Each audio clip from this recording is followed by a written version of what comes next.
Hello everybody, thank you all for coming, definitely appreciate it. I'm Torin, this is my wife Paige, and we are the Walking America couple, as I'm sure many of you know if you're already here. We're walking 12,000 miles between all 50 states, and we're dividing the states into segments according to season, so that we're north for the summer, south for the winter. So far we've covered about 4,500 miles, we've covered 21 states, we've burned through 16 different pairs of shoes, we've slept in over 350 different strangers' homes, and we've done so all while carrying a bit of a message along with us. On the back of our shirts it says, change the inside, change the outside. If you want to fix the world, you have to fix yourself. And we're talking to people about all the ways that they can do that. One of the most important ways that we can do that is through reframing our perspective. In psychology, it's just known as cognitive reframing, but there's nothing really that tricky about it. It's been pretty hot out recently, so if you're under the hot beating sun, you're typically inclined to fantasize about the air conditioning that you're going to get to be in, fantasize about that ice cream that you want, and really engage in some pretty negative talk with yourself. I don't like this is really uncomfortable, I can't wait to get out of it. But you can also use that as an opportunity for personal growth. You can think to yourself in that moment, well, if this is the greatest heat that I have to deal with now, it's going to make all of the other heat that I'm going to experience appear much more negligible. I'm going to be made stronger from this moment. But also with regard to training our perspective, it's probably most valuable when we apply that lesson to other people. Getting hosted by a lot of different people, you're encountering every kind of person, and you don't always connect with them. Not that we ever have. But a person might be inclined to think, this person is annoying. And in that circumstance, you're often talking to yourself about the things that that person should do, the way that that person should change. But rather than saying to yourself, this person is annoying, you can instead say to yourself, wow, I'm pretty easily annoyed. Maybe I should work on that. And one of the most important ways that we feel we should be training our perspective in society is with regard to the boxes that we put people in.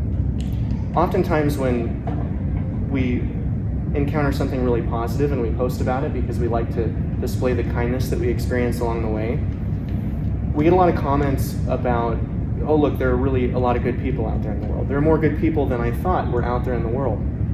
But Paige and I don't really like the term good people, bad people. And I'll tell you why. While we were walking across Kansas, we met someone who had actually biked across the country.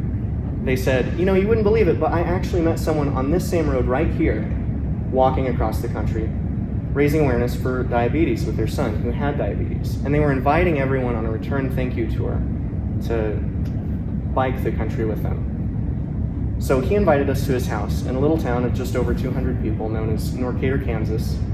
And while we were there, as chance would have it, this guy rolls in on a recumbent bike in a Hawaiian shirt and a straw hat, and he hops off the bike and he goes, hello, I'm Alphonse. Alphonse was from Austria, and he was looking for camping that night. He too he wasn't biking coast to coast, but he was biking some number of states across the US. And Matt, our host for the evening, had invited Alphonse over, incapable of passing up the novelty of the opportunity. So while we're there sitting at dinner, Matt, we're all talking about our adventures and experiences, and Matt says to Alphonse, he goes, haven't you noticed that there are so many more good people than you would have expected in the world? I couldn't believe it. I couldn't believe how much goodness I was encountering. There are so many more good people, and we're made to think that there are so many bad people out there. Alphonse goes, I don't like the term good people. Alphonse said that he had grown up in a fairly normal household with a pretty decent family, except his father was actually, rather than opposing the regime, he was a Nazi during the time of the Holocaust. And Alphonse had spent his life trying to figure out why it was that seemingly good people could be made to do such bad things. He pointed to the fact that in his interaction with Matt, there was a reciprocal nature to it. He was nice to Matt, Matt was nice to him, but if Alphonse had come up looking for camping insultingly, it wasn't likely that Matt would have extended the invitation. So pointing to that, he was also pointing to just how malleable we are. That these reciprocal interactions are infectious, and they end up, even if it's just through the slightest domino effect, changing the little bit of the world around us that we have a reach toward. Similarly, I had a bit of an experience like Alphonse's father. I grew up in a very high control group, very fundamentalist, black and white thinking, groupthink mentality, and they practiced ostracism and excommunication. And they were very influential as to what they would allow you to entertain yourself with and what they wanted you to have for like association and the people around you. And during my time with them, I had very few friends because of their limitation on the association that you're allowed to have. And one of my best friends growing up struggled against his sexuality his entire life. And around the time I think he was about 28 years old, he ended up suffering a stress-induced stroke. And he also tried to take his own life. And because of that, he decided that he wanted to stay alive and he wasn't about to continue to fight it anymore. So he left the religion. And it was really messy and really quite terrible. He lost a lot of friends and family, including me. I was one of the people who, separated themselves from him. I've tried to reach out to him since then, and I can't blame him. I don't think he wants much to do with me. But in lieu of that, there was a much larger burden of proof that I ended up placing upon my religion. And so I started to spot flaws, and I began notating them, and those notations, both about that religion in particular and maybe religion in general, led to a 350-page binder. But one of the things that I ended up learning during that time, I had stumbled into the field of psychology from different people who had been doing work on groupthink mentality and behaviorism and the ways that we can be impacted by our environment. As you go down that rabbit hole, you start to learn just how plastic we are, just how malleable we are. And all of these things that are constantly at play against us, pushing us into form and shaping us into a certain kind of person. Within society itself, this is constantly occurring. In fact, most of our marketing now knows this. And so in economics, there are behavioral economics, which is basically the study of how do we make people think the thoughts that will cause them to buy our product? How do we shape people's perspective so that we can get them to do what we want them to do? You don't have the ability to choose, the culture that you're born into, the environment that you're born into, the politics that you're born into, the religion that you're born into. You don't have your choice of genes. And because of that, there are you might even say there are far more things which are outside of your control at any given time with regard to your own behaviors and who you end up becoming than there is within your control. And Paige and I see this as a good reason that we shouldn't harbor these sorts of judgments against people. Rather than putting people into the boxes of good and bad, it's better to turn our attention inward and stop talking to ourselves about what these people are and just do the best that we can to shape ourselves internally, to be the best kind of person for the world around us, so that if we become the best that we can be, living in the reciprocal world that we are, we will inadvertently end up impacting the world that's around us for the better. But Paige has her own story that she would like to share that ties into this very closely. And I'll yield the floor to her. People often ask us about our families and our upbringing, wondering maybe if they were adventurous or spontaneous and somehow helped propel us into this sort of lifestyle. But my family inspired me through quite the opposite means. They showed me a lot about the life I didn't want to live. A lot of them were very discontent. You might say all of them probably were discontent. My core family especially, my parents, they struggled in their own relationship. They had a hard time talking about the difficult things. My mom was Christian, my dad was atheist or without religion. I don't think they learned how to empathize with each other or understand each other. And the same problems trickled down to me and my siblings. We all still have a hard time talking about those things, and that is kind of the direction that I'm working in life, trying to make it our career to talk about the important things.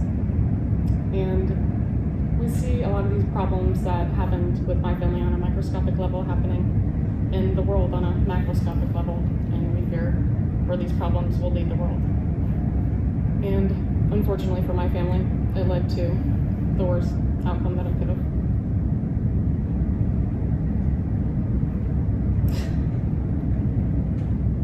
In 2019,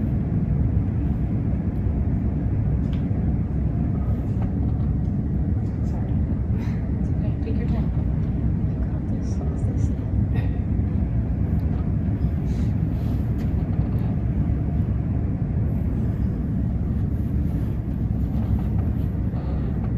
I don't usually get so emotional. In 2019, my father took his own life.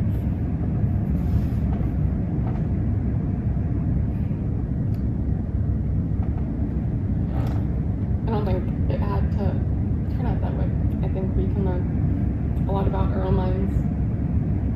We can learn how malleable we are. We can learn to empathize with other people. We can learn to be more loving and understanding and talk about the important things that are life-changing.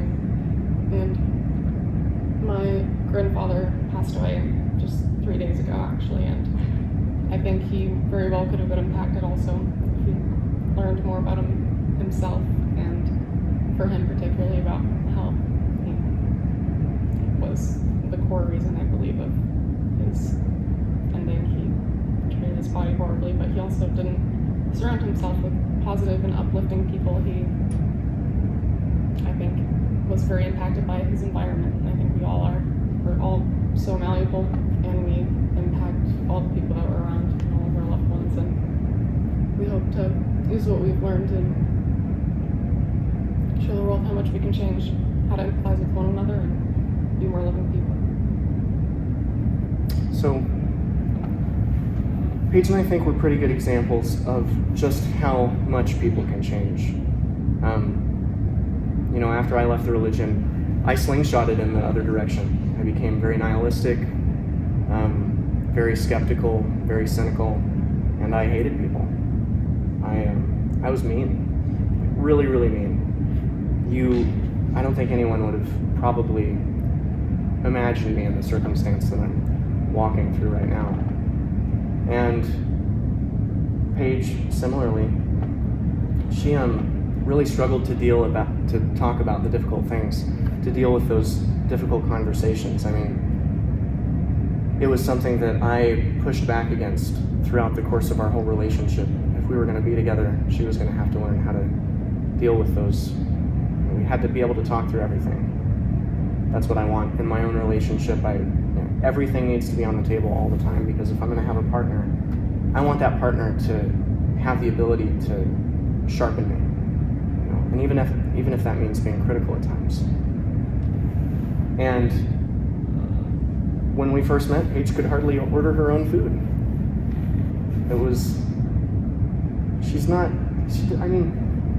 Even though she's a bit quieter than I am, obviously, she doesn't resemble what she used to. She's talking to people all across the country now about the most deep and meaningful things that we can talk about. And I'm doing my best to shape myself into a more open-minded, less judgmental, more loving person. And through our walk, through our social media more than anything, we're doing our best to build a sort of data pool for the fact that if you incorporate these same basic principles, you have the ability to make friends with just about anybody and talk to most people. It's true that some people are very walled off, but talk to most people if you exercise the right kind of diplomacy about just about anything without making enemies. We think that, it is conversation, it's discussion that prevents us from the worst possible outcomes. And I think that that's exactly what we're doing. I think we've been rather successful in that if you just look at all of the people that we've talked to, they're all very different. And we normally find opportunity to discuss something of some sort of depth with the people who are around us or host us. If anything, we just want to show the world that you can lead with love. You can be more open-minded and less judgmental if you only know how to train your thoughts properly. But yeah, we'll open it up to you guys if you have any questions or anything. Doesn't have to be serious questions. Probably a heavier note to end on here, but feel free to ask whatever you want, even if it's just about the little details of the journey. And how does one train their thoughts properly? That's a great question. I do think it's a great question. You know, I think one of the most important things that we need to do is we need to figure out how to direct our attention. Meditation is a fantastic means of learning how to direct your attention, but the term itself comes with a lot of baggage. I think people associate it with a hokiness, and so or spiritual belief, but it doesn't necessarily have to tie into any belief. Yeah, meditation can be a lot of different things, but it can be secular and it can be devoid of any other sort of connotations.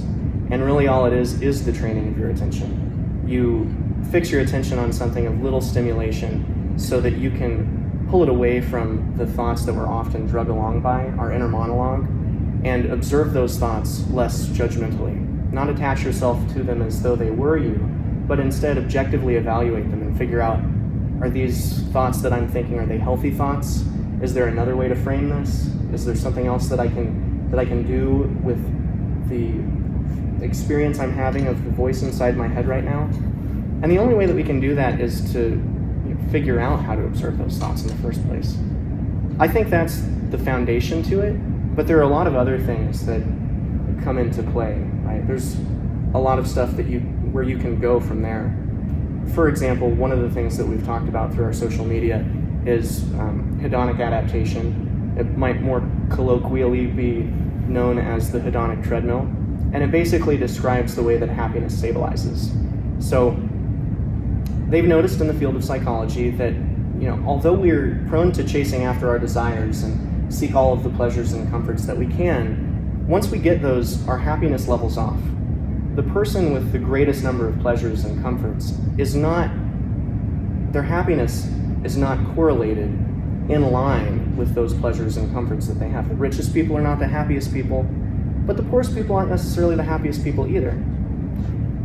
However, if you acclimate to all of the pleasures and comforts in the world, then you have that high to fall from. And everything, that is an absence of those pleasures and comforts results in a greater discomfort for you. However, if you have the ability to acclimate to very little, dealing with the uncertainty of something like the walk, dealing with the discomfort of something like the walk, then anything outside of that feels more like a surplus. It makes a hot shower feel totally different. It makes a bed to sleep in feel, it means so much more. Being in air conditioning means so much more. And those things that we take for granted they really start to mean something then. And so if we're observing our thoughts and we recognize that maybe we're adjusting to too many comforts, we can use that opportunity as a means of self-regulation. We can then change our environment or subject ourselves to something else that will cause us to, without even just framing our perspective, it forces us into a reframing of our perspective. We don't have to do the psychological work of how can I change the way that I'm thinking about this. It happens automatically because of the environment we subject ourselves to. And as ironic as it sounds, even if selfishly you want to be a more content person, there's studies that show selfless acts and acts of giving actually increase people's happiness or contented. I don't know any direct reference. I don't know if you do, but yeah. So there's actually the people who have been working on hedonic adaptation have developed what they call the hedonic adaptation prevention model, and there are a variety of ways that you can seek to prevent hedonic adaptation. Like you can diversify experience, you can self-regulate, like we were just referring to. But interestingly enough, one of the things that is best known to counter hedonic adaptation are charitable acts. Practicing gratitude and extending kindness, which is so interesting to me. I mean, you wouldn't think that would necessarily tie into it, but it does. Your happiness is less likely to stabilize if you're expressing gratitude and you're trying to find ways to help improve the lives of other people. Yeah. maybe some people would start doing that to just be more happy themselves and then learn to enjoy giving and helping others also. I think it would definitely trickle into that. It's a common tool in conflict resolution. That if you're in conflict with someone, the mediator will ask you to like ask a favor of the other person. Interesting. Yeah. I think it kind of ties into the way that we started the walk. When we started the walk, we didn't expect to walk to each of the 50 states. We were actually treating it more like a through hike. We wanted to see if we could deal with the discomfort of walking across Kansas during the heat of the summer from our home state, Missouri, and the mountains of Colorado were going to be the big reward. But as just a sheer survival mechanism, along the way, you have to be kind to the people that you might have otherwise demonized, just because, well, for one thing, they're in a greater position of power than you are when you're on the side of the road, and they have a vehicle and they know the land, but it also helps you find posting, it helps you find places to sleep, and provide for yourself. But along the way, even though we were doing that selfishly, we started to realize that we were making real genuine connections with people that we didn't necessarily identify with prior to that. And because of that, we ended up developing more empathy for those demographics of people, you might say. And that kindness that we were expressing selfishly became more natural, and we began expressing it genuinely.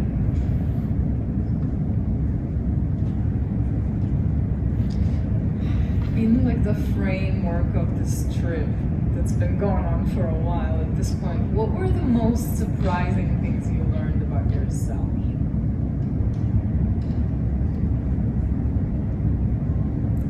I think I was surprised how I adapted to the social aspect, like approaching strangers or calling someone on the phone. Like originally we reached out to churches expecting that maybe they'll be hospitable towards helping people.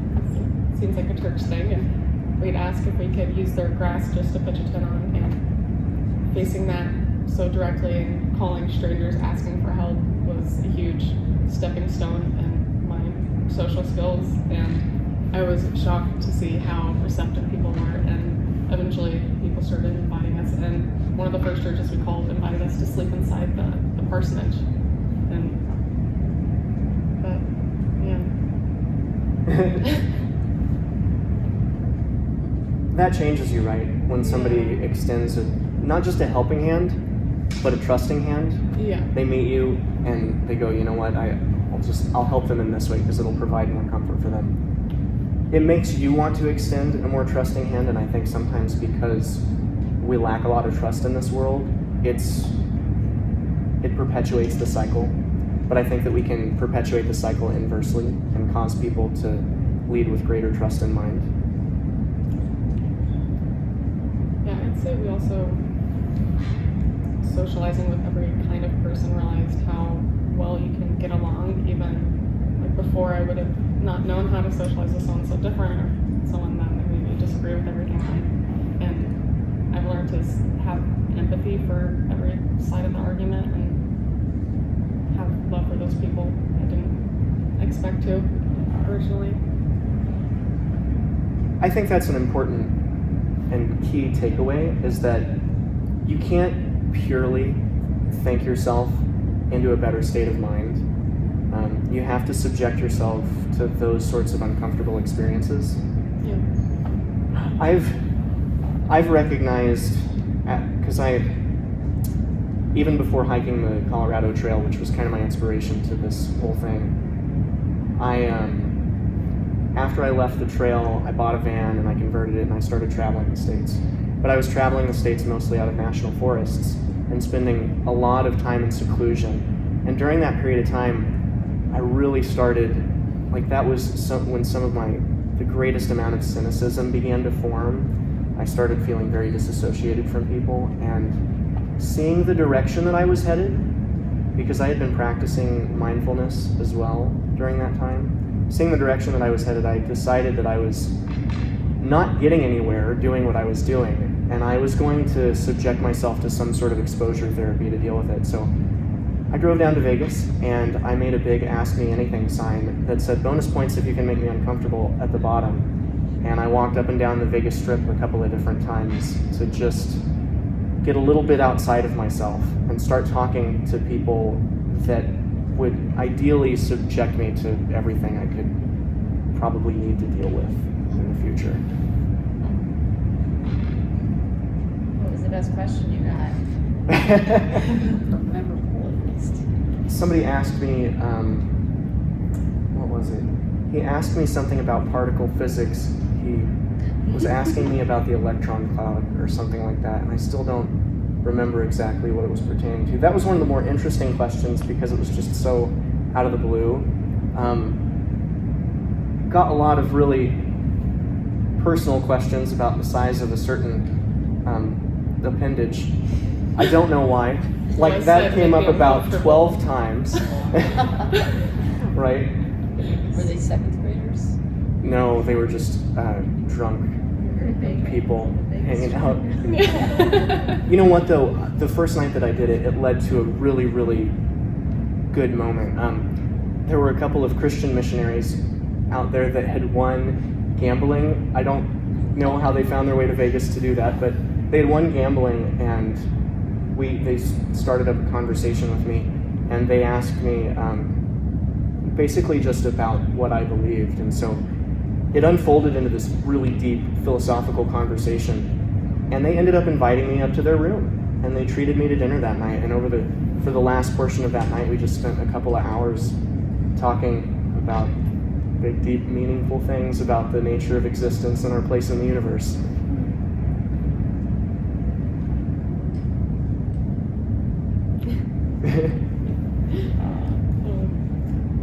How do you handle finances? We kind of have a drip feed coming from several different sources.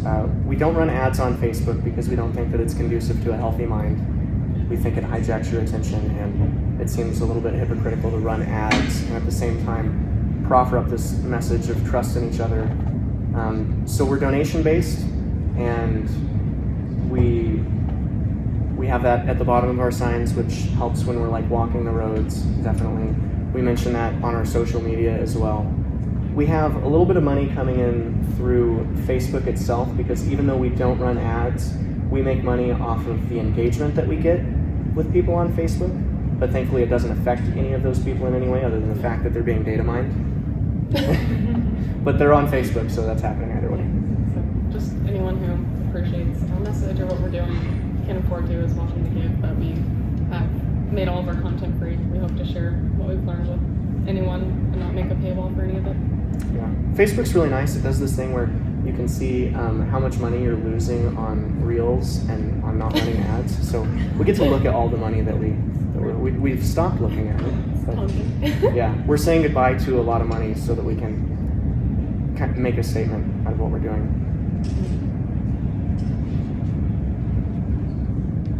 And there's no pressure on anyone to donate either. We're in a fine position currently financially, but it's, for the people that appreciate what we're doing, that's available to them. How did you guys meet? You do. It's mostly your story. I was just living in my hometown forever. You came along.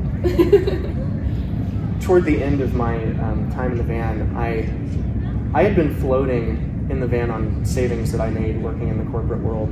I saved up a pretty good chunk of change to float on for a couple of years, but I had to make some more money, and my buddy in Kirksville owns a commercial roofing company, so he offered me a job for just a short period of time during roofing season, and we were on the road doing a roof in Jefferson City. We were actually roofing Colton Steakhouse, and I was a vegan at the time, so at the end of every day, he got 50% off his meal ticket, and I was restricted to eating like green beans or something, just, a baked potato or green beans. And he, after about a week, he goes, I've seen you suffering through this for long enough. I'll tell you what, you can go anywhere that you want to, and I'll treat you to food for dinner. So I picked the only place in the city that had a vegan menu, and that is where Paige was working, because she too was a vegan. It's the only place in town that had a full vegan menu. I was vegan 6 years, so I found my way there. I actually asked her out because a lot of vegans can be very tied to their ideology. They view it as the one way forward, but it's a lot more complicated than that, right? Because if you look at it per cost of conscious, or at the cost of conscious lives per calorie, there are a lot of vegan foods that would be less ethical than, let's say, grass-fed beef. So I asked Paige, I said, a deer that you hunt typically yields about 72 to 76,000 calories, and there's no doubling down of resources. You don't have to feed the deer, so it's just the cost of one conscious life if you go to hunt the deer. But if you farm an equivalent number of calories in a protein-rich vegan food source, such as some kind of legume, you're invariably going to end up digging up gophers and groundhogs and the occasional fawn that's in the field and a variety of other animals. Wouldn't it be more ethical then to hunt the deer because it's one mammalian consciousness versus possibly several? And she said yes, so I asked her out. You passed the test. Yeah. I had no idea it was a test. I thought we were just bonding over vegan debates. Needless to say, we are no longer vegan. We quit for the walk. Primarily, we already were aware that it wasn't a perfect, sound, absolutely perfect solution to ethical problems for diet, but it also allows us to eat with strangers who might not even know what veganism is and not make their lives difficult trying to make a specific meal for us. And it's very difficult sometimes when we're limited to like a gas station to survive off. Like Torrin did on the Colorado Trail. He suffered through a lot of peanut butter and tortilla wraps and Cliff Bars, and those were like the staples. I haven't looked at oatmeal or peanut butter the same since then. Yeah. I'll occasionally have peanut butter on my pancakes, but Cliff Bars too. Just, it starts tearing up your stomach after a while to eat the same food over and over again. Well, especially the processed food, even the healthier processed food, like protein bars, don't feel quite as good when you've ate them for several days straight.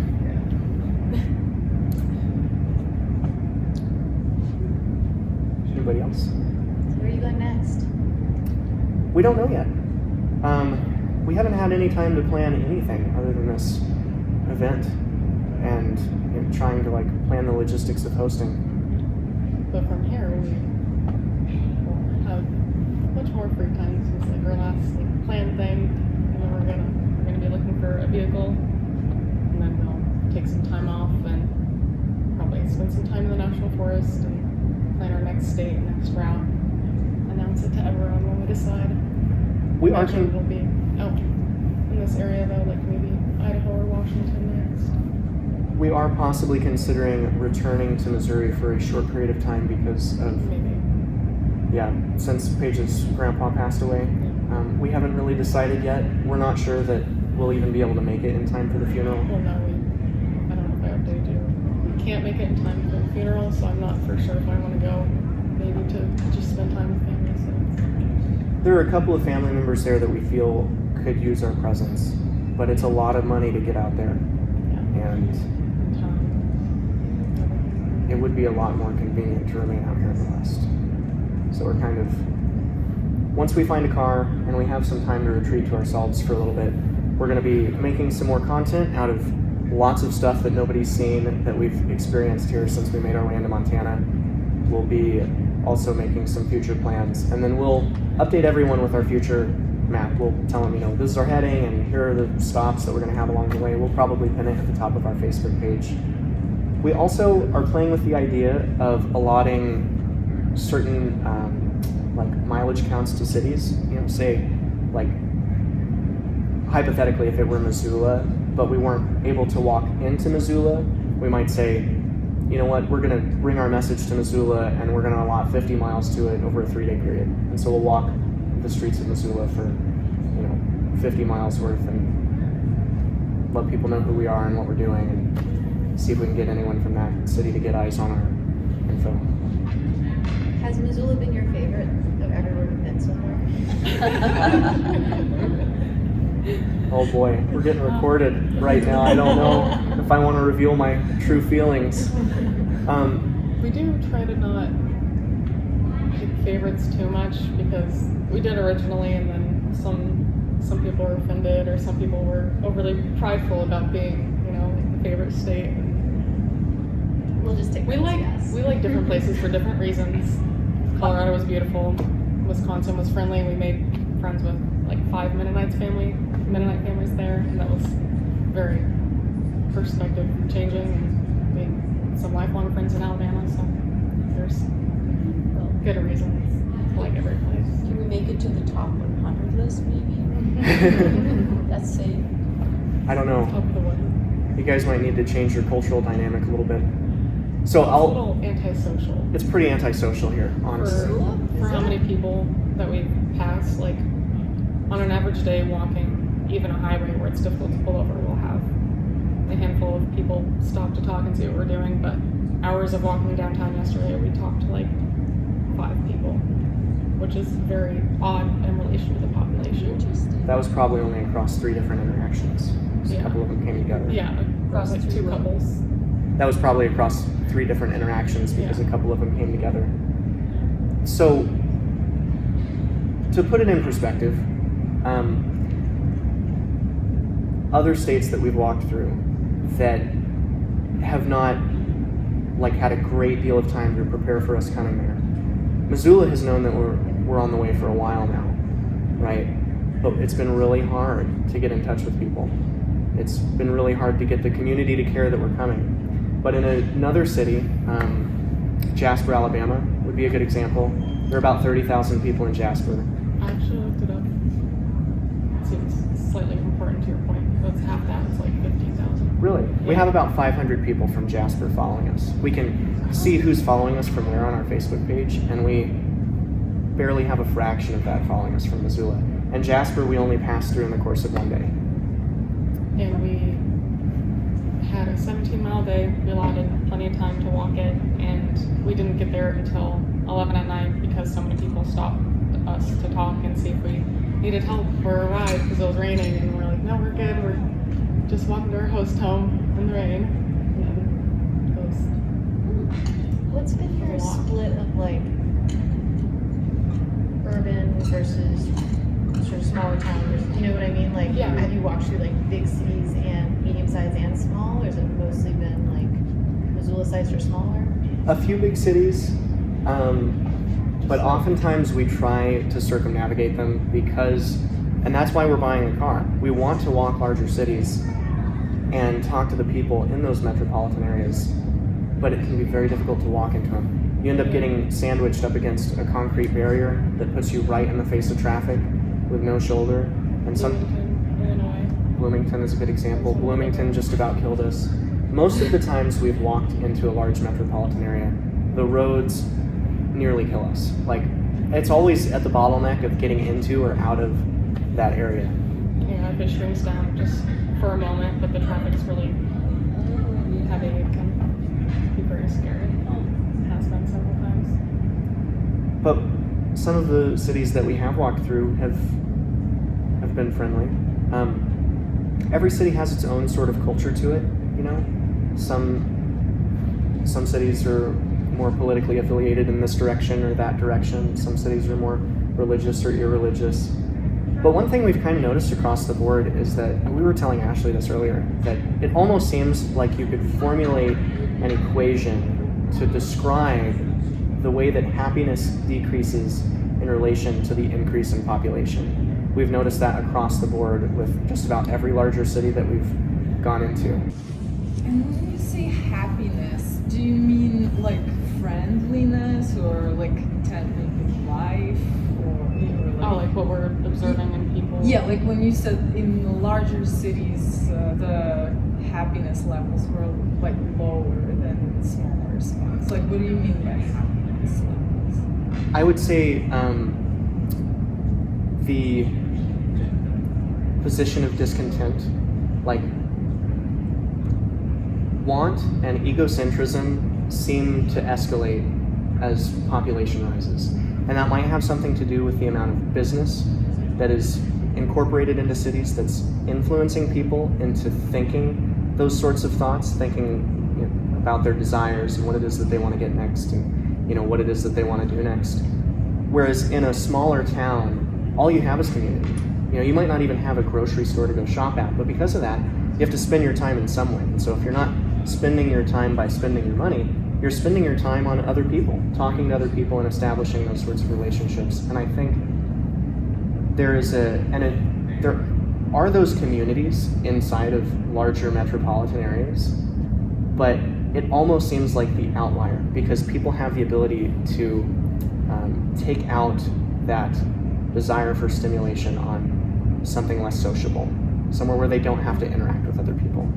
Yeah. We also try and wave at everyone that drives past us, so we get a good feel of how if people are waving back, and if they're waving back with or without a smile, if they look at you like, what are you doing? And just totally ignore you. So we just loosely based on that, we kind of try and figure out.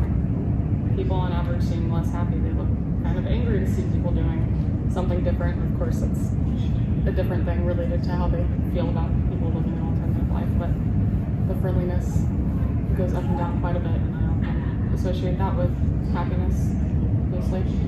Now, there are confounding factors, of course. Like in larger areas, there's more homelessness, and so if people look at Paige and I while we're pushing these dollies down the road with stuff on them, they're likely to associate it with that. Or they might think that we're trying to scam people. That, of course, is part of the issue, but I think that the statistical significance of the thing that we're describing is so dramatic that it just can't possibly account for all of it. Can you rephrase that last sentence? Yeah. So I think that because of the number of people that are unfriendly or that appear discontent or disassociative, it's to such a great degree that their bias against homeless people can't be the only thing that's accounting for their reaction to us. Because, for one reason, just because we're clearly not homeless, we're wearing shirts with our information on it, and our signs have information on it. We showered and our clothes aren't all dirty and all that. We always make sure to present ourselves well, and even if we haven't had a shower recently, we're taking a handkerchief bath, so that we never really stink too bad, and I always make sure that I'm cleanly shaven. We do our best to not come off as what people would imagine a vagrant to look like. Yeah. And I don't mean that pejoratively. I mean it from their perspective. Yeah.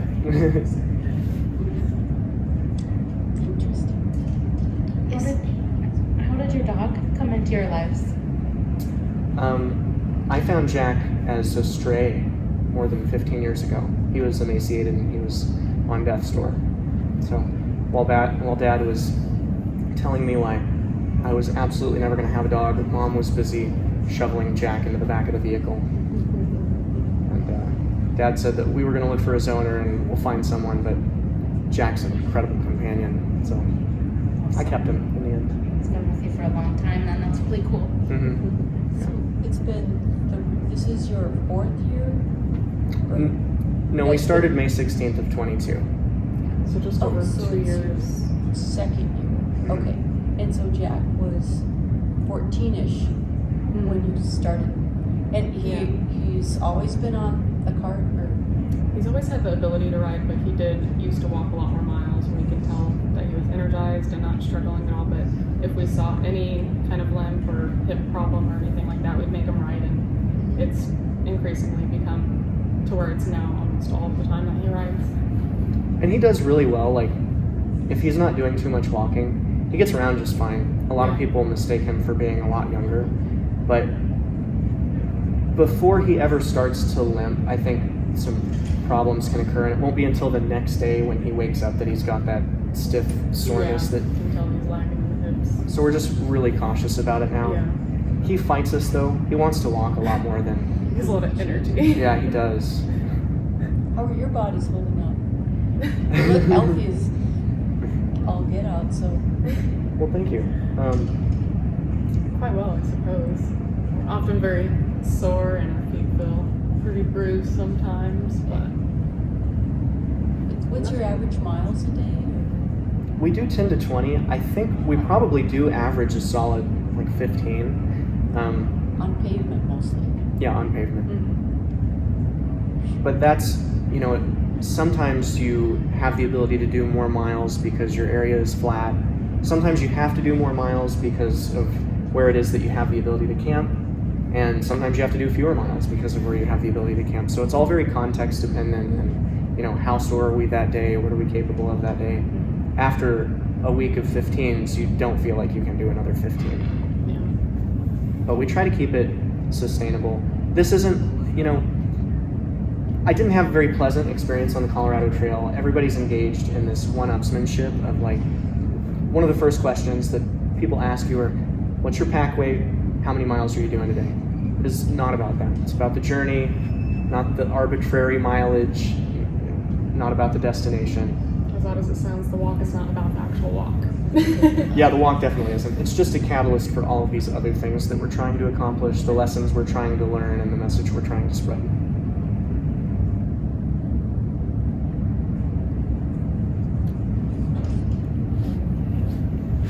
Well, thank you all for coming. Yeah. I think you guys were a fantastic audience. You did great. Thank you. Presentation and